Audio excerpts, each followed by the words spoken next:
Bueno, la idea es que estos lineamientos los tengan también expuestos oralmente. Ustedes llegan al derecho penal, de una manera distinta como llegan al derecho civil. El derecho civil normalmente el estudiante de derecho llega sin tener mucha idea de lo que es.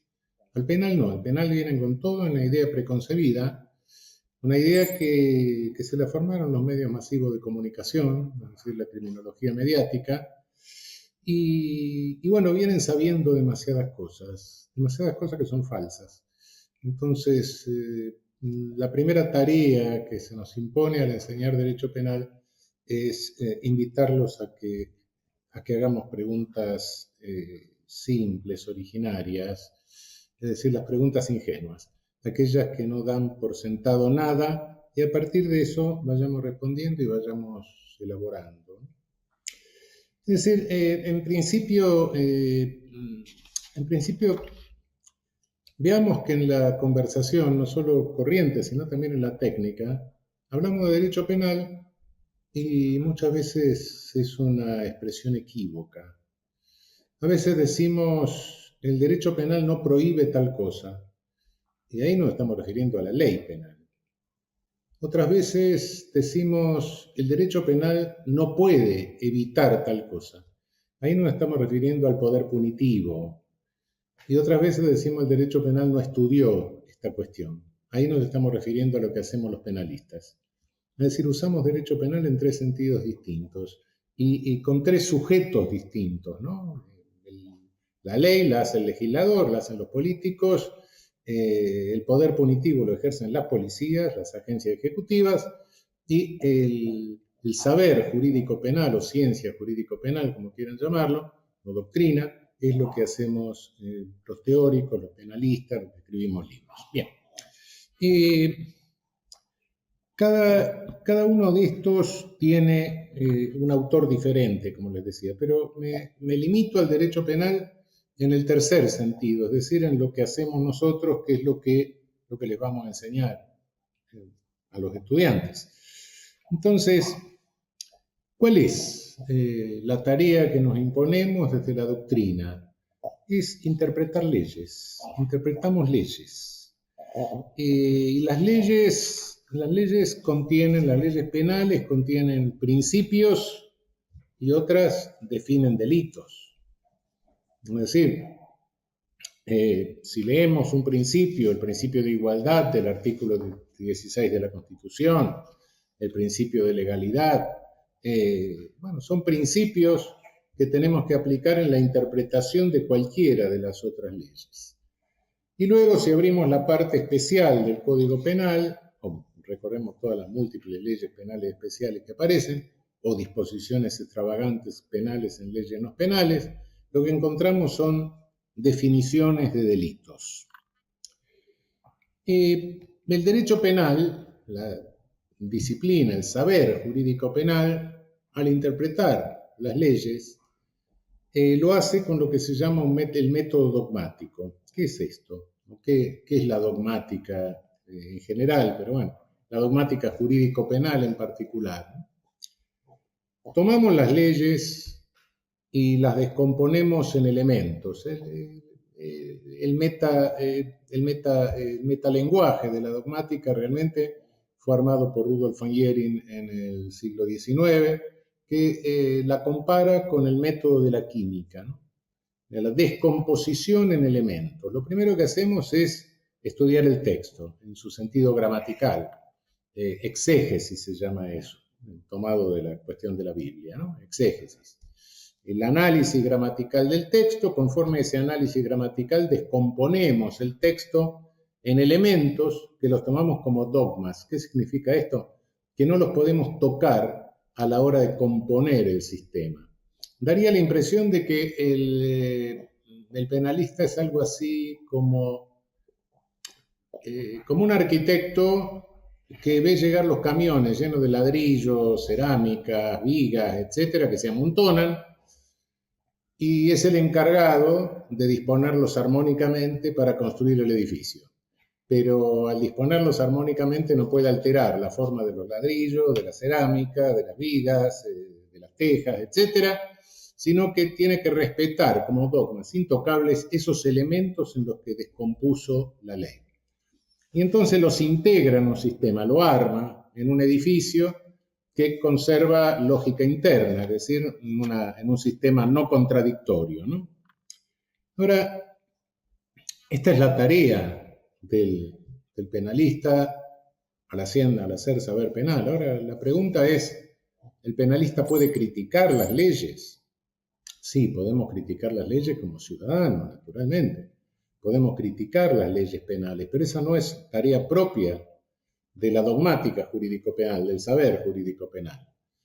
Lo que sí es tarea propia es criticar las leyes penales cuando violan principios de las normas de más alta jerarquía, de las constitucionales, de las internacionales. Ahí sí, porque la construcción tiene que ser armónica y más o menos estos principios son principios de construcción, así como el arquitecto o el ingeniero debe respetar las reglas municipales al construir el edificio. De la misma manera, tenemos que respetar estos principios que nos bajan de las leyes, de las normas de más alta jerarquía, ¿no?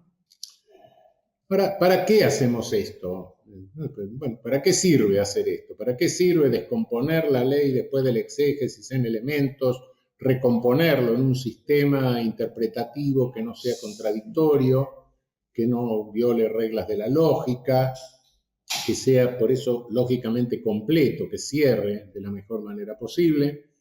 ¿Para qué sirve esto? ¿Por qué se hace esto? Bueno, en realidad esto está dirigido ¿a quiénes? Está dirigido a los operadores jurídicos. Está dirigido básicamente, nuestra tarea está dirigida básicamente a jueces, a fiscales, a defensores, a personal tribunalicio, judicial, es decir, a los que operan realmente el poder jurídico. ¿Y para qué lo hacemos? Bueno, imagínense que cada juez resolviera en cada caso como se le da la gana. Obviamente esto sería una arbitrariedad. Entonces, lo que tratamos de hacer de alguna manera con esto, no crean que esos ruidos que están oyendo son porque tengo el coronavirus, no. Esos ruidos son de una perrita. Tiene derecho también a hablarnos mientras yo hablo, ¿no? Realmente el derecho penal dirigido así, algunos dicen que es ciencia, otros dicen que es arte. Bueno, no importa. Después de todo, el poder académico decide lo que es ciencia y lo que no le gusta dice que no es ciencia. Hablemos de ciencia jurídico-penal o de saber jurídico-penal. Tiene un objetivo práctico, que es que a través de los operadores jurídicos se convierta en jurisprudencia, es decir, en sentencias. Y cada sentencia en una república es un acto político, es un acto en el sentido de acto de gobierno, no partidista, pero sí acto de gobierno de la polis. ¿Por qué? Porque el judicial es una rama del poder del gobierno de un Estado en una república. Consecuencia, cada sistema que nosotros construimos, de alguna manera, es un proyecto político. Es un proyecto político jurisprudencial. Lo dirigimos fundamentalmente a los operadores jurídicos, pero también cumple otra función que es esta que estamos realizando ahora.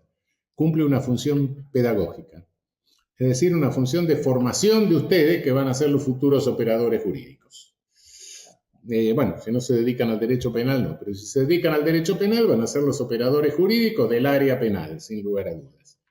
Entonces, de cualquier manera, directa o indirectamente, nuestros sistemas van dirigidos a un objetivo práctico. No es que estamos haciendo un art, no es que nos estamos jugando al ajedrez, no. Estamos haciendo un programa de técnico de política judicial no contradictoria. ¿Y por qué? Porque esto lo impone el principio republicano de gobierno. El principio republicano de gobierno impone que los actos de gobierno sean racionales. Y no es racional un acto de gobierno que le dice de un juez que hace cualquier cosa y después en otra sentencia dice otra cosa según le guste o no le guste la cara del que tiene delante. Obviamente esto es irracional, esto es contrario al principio republicano de gobierno. De modo que nuestra tarea está en consonancia con el principio republicano. Ustedes van a leer en algunos libros algunas cosas que son un poco confusas, ¿no? Fuentes del derecho penal, por ejemplo. La ley es fuente del derecho penal, la jurisprudencia es fuente del derecho penal. No, miren, realmente la ley es la materia de interpretación del derecho penal. Y la jurisprudencia, bueno, la jurisprudencia es algo que nosotros proyectamos. Un juez, los operadores jurídicos pueden o no aceptarlo, pero lo ideal es que en un Estado de Derecho tengamos una jurisprudencia que nos haga previsibles las decisiones de los jueces. Y para eso, que los jueces se manejen con sistemas. Lamentablemente en nuestro sistema argentino esto no sucede porque, desgraciadamente, dados nuestros defectos constitucionales, tenemos 25 posibles interpretaciones distintas, una de la justicia federal, otra de la justicia de la Ciudad Autónoma de Buenos Aires y 23 de las provincias, donde cada poder judicial puede decir lo que le dé la gana sin que tengamos jurisprudencia obligatoria de la Corte Suprema Federal y sin que haya una casación que unifique las interpretaciones. De modo que entre nosotros citar jurisprudencia es bastante vano, porque salvo que querramos decir un disparate, siempre vamos a encontrar algún juez que resolvió, alguna cámara que resolvió en un sentido o en otro sentido. Pero bueno, para construir este sistema, ¿qué preguntas? ¿Cuáles son los principales interrogantes? ¿Cuáles son los principales troncos de construcción del sistema? Sobre la base de qué preguntas se articula la parte general del derecho penal, es decir, esta primera parte del derecho penal que es a la que nos dedicamos ahora. La parte especial será el estudio de cada delito en particular, pero acá estamos estudiando los principios generales que habrá que aplicar a cada delito en particular. Y entonces hay tres preguntas fundamentales que responde la parte general del derecho penal. ¿Qué es el derecho penal? Teoría del derecho penal. ¿Qué es el delito? ¿Qué requisitos básicos se demandan para que una conducta sea considerada delito? Y tercero, ¿cuál es la respuesta frente al delito? Es decir, la teoría de la pena se dice normalmente, pero es la teoría de la responsabilidad, de la respuesta penal. Ante todo, entrando ya a algunas cuestiones previas que son elementales para comprender un poco el desarrollo que vamos a hacer, lo primero que tenemos que distinguir es el poder punitivo y el poder jurídico. Una norma, cualquier norma jurídica, establece un deber ser. Y si se establece un deber ser es porque hay un ser que no es, o que por lo menos todavía no es, pero que puede llegar a ser. Es decir, ningún legislador sanciona una ley que diga las cosas tienen que caer para abajo, o si son pesadas, o el corazón tiene que estar a la izquierda, porque está. Entonces, bueno, lo que está, está. Lo que no es, la norma quiere que sea. Y entonces todo deber ser parte de la base de que hay un ser que no es, pero que quiere que llegue al ser. Cualquier norma es válida por el hecho, cualquier norma penal, por supuesto, es válida por el hecho de que ha sido sancionada por las autoridades constitucionalmente competentes. Eso es lo que le da validez a la norma. Una norma penal la sanciona el Congreso de la Nación, la promulga el Poder Ejecutivo y es ley. La norma es válida. Ahora, ¿toda norma que es válida es eficaz? Bueno, hay dos formas de eficacia. Una forma de eficacia es que se cumpla, se respete, en general, en cierta medida. No toda norma la respeta el 100% de las personas, si no, no habría nadie infringiendo normas, claro. Pero sí que tenga una vigencia formal, que se respete la norma. Otra cosa distinta es la eficacia material de la norma. Es decir, uno sanciona una norma para que tenga eficacia formal, para que se la respete, y da por supuesto que se la respeta para obtener un objetivo. Prohíbo fumar marihuana porque de esa forma prevengo la salud pública, el narcotráfico, etc. Bien, la norma se respeta. En la mayoría de los casos está prohibido, etc. Tiene eficacia, la eficacia formal, meten unas cuantas personas presas porque están fumando marihuana, todo lo que se quiera.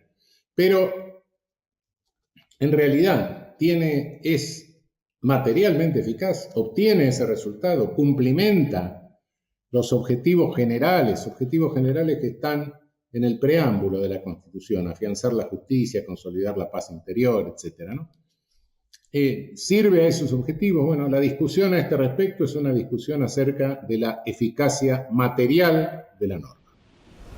Hay una cuestión que tenemos en este sentido, hago esta explicación porque en este sentido tenemos que neutralizar un riesgo que realmente nos puede alterar toda la visión, que es el vicio panpenal. Hay personas que creen que algo se pone en una ley penal, se dibuja en un tipo penal, se describe en un tipo penal, y por eso desaparece de la realidad directamente, y tiene la eficacia que el legislador le da, la eficacia material que el legislador le da, y más aún, que cada vez que se viola esa norma y se impone una pena. Bueno, esto, quien tiene esa visión panpenal realmente, yo no sé si es alguien que sufre de una ilusión o de una alucinación. En psiquiatría, ilusión es ver un objeto y es una alteración de la sensopercepción, confundir un objeto con otro, ¿no? Veo un árbol y creo que veo una persona, ¿no? Es una ilusión. Y una alucinación es ver algo donde no hay nada, ¿no? No hay nada y veo un camello. Son patologías, ¿no? Bueno, pero sí, realmente quien cree en esto, cree que la norma basta para que todo infractor resulte sancionado y eso tiene eficacia formal, material, absoluta y material, etc. No, esto es una visión que implica está implicando una patología de la sensopercepción, sin lugar a dudas. Aquí hay que tener en cuenta que normalmente, e incluso en las obras generales de derecho, se fomenta esta alteración de los sentidos porque realmente se vende una imagen falsa. Se dice, el legislador es el que habilita el poder punitivo. El juez es el que aplica las leyes que hace el legislador. Y la policía es la que cumple las órdenes de los jueces. Esto es una visión totalmente falsa. En la realidad de los hechos se opera inversamente, no hay nada que hacerle. Y basta pararse en la puerta de un tribunal para darse cuenta. Va a ver que para un auto, un celular, un vehículo, bajan alguna persona con las manos juntas y se las llevan al tribunal. No van a ver nunca que sale un juez, fiscal, el personal judicial a perseguir delincuentes por la calle. No, lo selecciona la policía, que es la que ejerce el poder punitivo. ¿Y para qué lo llevan? ¿Para qué llega al tribunal sujeto? Llega al tribunal para que el juez decida si esa criminalización que ya tuvo inicio con la detención de la persona sigue o para. Y el juez decide, en ejercicio de su poder jurídico, en ejercicio de su legítimo poder jurídico. Si le traen un pibe que estaba fumando el porro en la esquina, el juez es más o menos racional en la plaza, etc., dice, bueno, luz roja, este poder punitivo se corta aquí. Si le trae un señor que le dio un hachazo al vecino, dice, luz verde, avanza el poder punitivo. Y si no lo tiene tan claro, luz amarilla, vamos a esperar un rato. Es decir, el poder jurídico es un semáforo de contención del ejercicio de poder punitivo que llevan a cabo las agencias ejecutivas. Es exactamente al revés de lo que nos venden. Y el legislador el legislador habilita en lo que se llama criminalización primaria, habilita la posibilidad de seleccionar personas. Esta selección de personas se llama criminalización secundaria en criminología, en sociología criminal.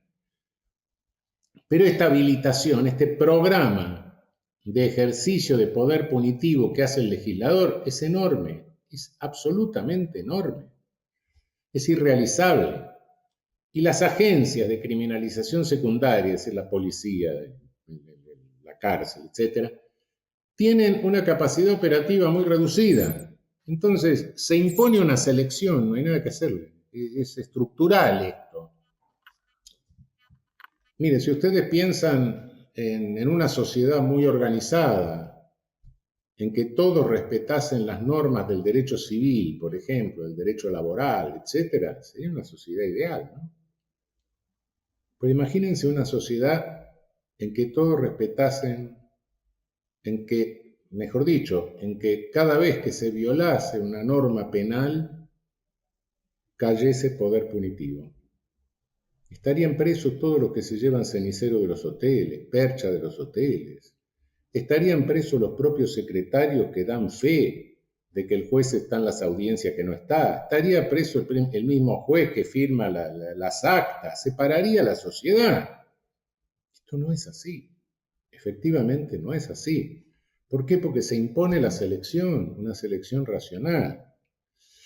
Esta disparidad entre la criminalización primaria proyectada por el legislador y la posibilidad de criminalización secundaria que llevan a cabo las agencias ejecutivas es estructural en todo poder punitivo. Por supuesto que hay grados de selectividad que son verdaderamente, repugnantes, y hay otros grados de selectividad que son menores, niveles de selectividad distintos, no en toda sociedad los hay. Pero de cualquier manera, esta selección se impone. Es inevitable que esto suceda. Ahora, tampoco la selectividad se impone en las sociedades porque sí. No es que se haga un sorteo a ver a quién se selecciona. A veces es un poco el azar. Pero en líneas generales, la selección obedece a estereotipos y en las sociedades muy estratificadas, como son nuestras sociedades latinoamericanas, a entrenamientos que tienen que ver con los estereotipos. Obviamente, ¿qué quiero decir con entrenamientos? Bueno, depende del sector social que pertenezca a cada persona, el entrenamiento que tiene. La mayoría de los que pertenecen a ese sector social, ¿qué entrenamiento reciben? Naturalmente que el que se cría en una villa miseria, en una favela, en un pueblo joven, no tiene un entrenamiento para organizar una empresa offshore en un refugio fiscal para evadir impuestos. Y el que tiene entrenamiento para hacer eso no tiene entrenamiento para meterle los dedos en el bolsillo al que va en el ómnibus y sacarle la billetera. Si cualquiera de los dos que ensayase hacerlo del otro, sería una catástrofe. Son entrenamientos diferenciales.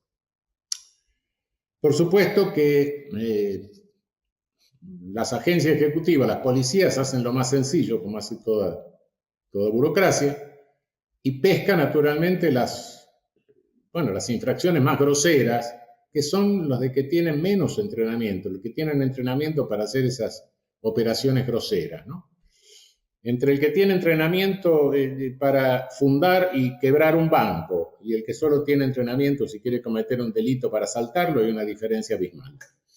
Pero uno no puede hacerlo del otro. Bueno, esto hace que la selección recaiga sobre comportamientos bastante groseros, bastante burdos, bastante primitivos, y que por otra parte tengamos por resultado la cárcel llena a los ladrones más incompetentes, inhábiles e idiotas de nuestras sociedades, por supuesto. Los más torpes de nuestras sociedades son los que están presos.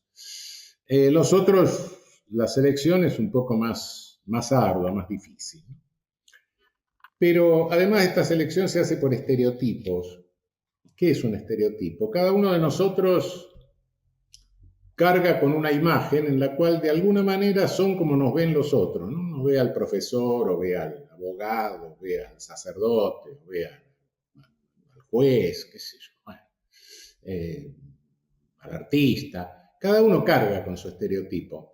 Según la labilidad de la personalidad de cada uno, nos vamos comiendo el estereotipo. Y algunos, bueno, cuando en el lenguaje corriente decimos este se la creyó, es porque introyectó demasiado el estereotipo, en definitiva, ¿no? Y así como hay estereotipos positivos, hay estereotipos negativos. Y el estereotipo negativo es el del ladrón, el estereotipo negativo es el del delincuente, por regla general. Estereotipo negativo en nuestras sociedades, afortunadamente no tenemos terrorismo, etcétera, es el pibe adolescente de barrio precario, con gorrita, etcétera. Es el estereotipo más o menos dominante, porque, bueno, no tenemos otro que sea más amenazante. De modo que por ahí va el estereotipo. En cada sociedad van cambiando los estereotipos también. Los estereotipos no los fabrica la policía, cuidado, los estereotipos vienen generados por los prejuicios sociales y fomentados por la comunicación mediática, por los medios masivos de comunicación que en nuestra región son monopolizados o oligopolizados. Bueno,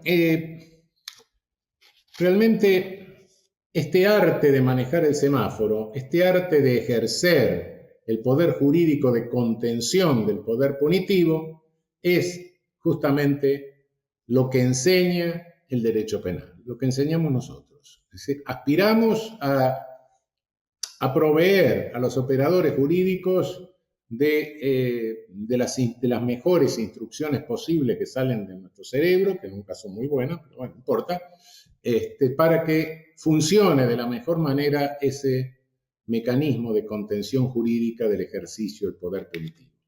Porque quien crea que el juez ejerce poder punitivo y que los tribunales ejercen poder punitivo, que nosotros proyectamos poder punitivo, está equivocado, está equivocado. Piensen que podríamos desaparecer, nosotros, los jueces, los fiscales, los defensores, todos. ¿El poder punitivo desaparecería?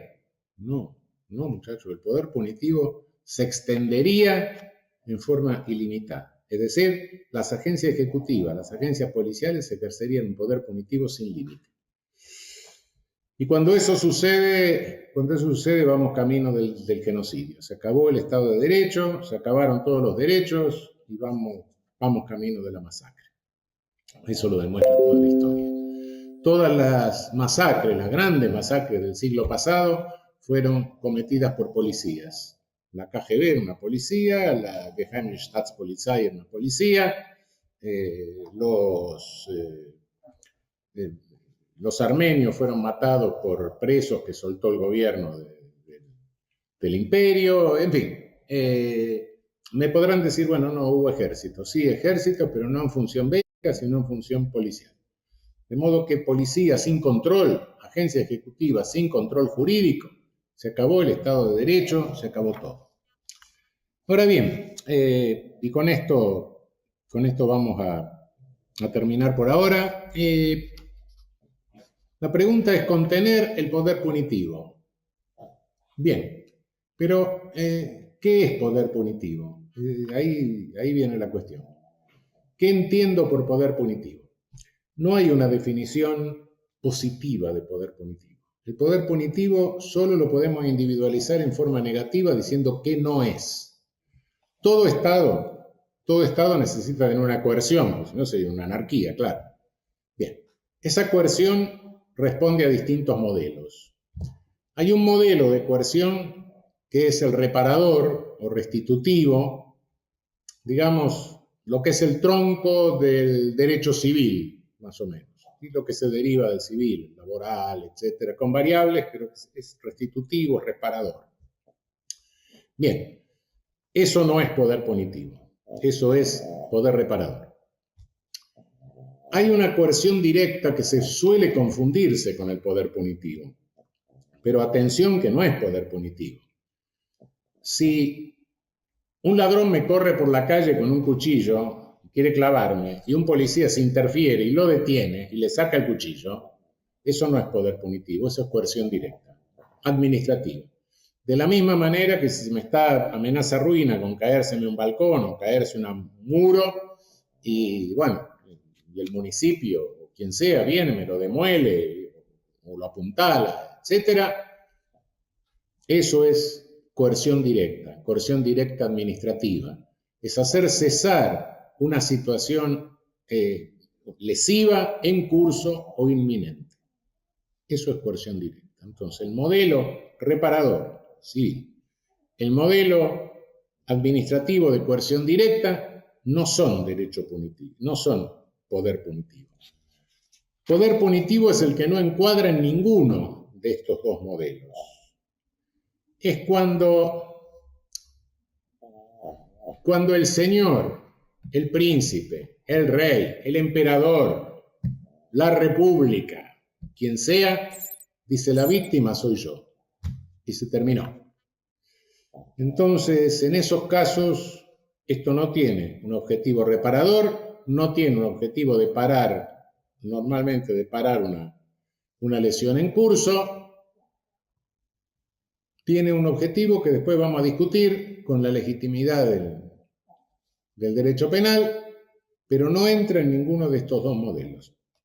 Y hay leyes que lo habilitan expresamente, que son las leyes penales. Pero hay leyes en que el poder punitivo está latente, en que al amparo de la ley se puede ejercer poder punitivo sin que lo habilite el poder jurídico de los jueces. No quiero decir con esto que todo el poder punitivo que esté al margen del habilitado, porque toda ley que habilite un posible ejercicio de poder punitivo sea inconstitucional. No, por supuesto que no. Pero tengamos en cuenta, conforme a lo que venimos diciendo, no es cierto que se ejerza todo el poder punitivo que el deber ser pretende. Y tampoco es cierto que no se ejerza poder punitivo que el deber ser prohíba. Efectivamente, en uno o en dos sentidos, esto en la realidad social sucede. Y al amparo de leyes que no son punitivas expresamente, como puede ser la ley psiquiátrica. La ley psiquiátrica está bien, en un brote me pueden internar, me tratan, etc. Pero cuidado que la ley psiquiátrica se puede convertir, el poder psiquiátrico se puede convertir en punitivo. Cuidado que el poder administrador que me controla en la aduana, etcétera, tiene todo el derecho para ver si traigo algo, si no traigo, etcétera. Pero cuidado que la privación de libertad que me impongan puede llegar a ser poder punitivo. Todos nosotros tenemos ejemplos de que con pretexto de identificación nos interrumpen la circulación. Cuidado, eso puede convertirse en poder punitivo. Son leyes penales latentes. Cada vez que eso se convierte en poder punitivo, no es tarea del derecho penal habilitarlo o no habilitarlo, pero sí es tarea del derecho por vía de amparo, por vía de habeas corpus, por vía de los recursos rápidos de tutela de derechos, controlar que ninguna de esas leyes se convierta en una fuente de ejercicio de poder punitivo al margen del que habilitan o del que deben habilitar los jueces. Bueno, por hoy creo que les he metido unas cuantas ideas ya en la cabeza. Y por último, quería observarles lo siguiente. Así como es selectivo, porque hay que seleccionar a los que vamos a criminalizar, y los selecciona fundamentalmente las agencias ejecutivas, las policías, que son los que le llevan a los jueces los candidatos a la criminalización, cuidado que el poder punitivo no solo es selectivo respecto de los que criminaliza, no. Es también selectivo respecto de la victimización en nuestras sociedades estratificadas. Si bien los que tienen entrenamiento conforme menos sofisticado son los que están más proclives a la selección conforme estereotipo por parte del poder punitivo para la criminalización, también los que pertenecen a esos sectores sociales son los que corren mayor riesgo de victimización. Es decir, a medida que subimos en la escala social, a medida que subimos en la capacidad de renta, etcétera, lo que vamos viendo es que hay una mayor invulnerabilidad también a la victimización. ¿Por qué? Y bueno, porque si pertenezco a esos sectores sociales, también deambulo por los mismos barrios, también corro los mismos riesgos. Y por último también hay una selección, es decir, hay una selección criminalizante y una selección victimizante, pero también hay una selección policizante, que o pertenece a los mismos sectores o a los que están muy cercanos. Yo no creo en ninguna conspiración, no, por cierto, pero tampoco puedo dejar de percibir una funcionalidad. En la medida en que más conflicto haya entre los sectores más carenciados de una sociedad, más se van a estar peleando, más se están matando entre ellos, y en consecuencia, menos tiempo van a tener y menos oportunidades, por supuesto, están peleando para dialogar, para coaligarse, para tomar conciencia de su situación y, por ende, para tener un protagonismo político coherente con su situación. Es decir, no creo que esto responda a una conspiración, pero tampoco puedo desconocer que hay una funcionalidad en este sentido que puede ser aprovechada. Bueno, mañana seguimos con algunas otras cosas en que les voy a mezclar más las ideas. Muchísimas gracias.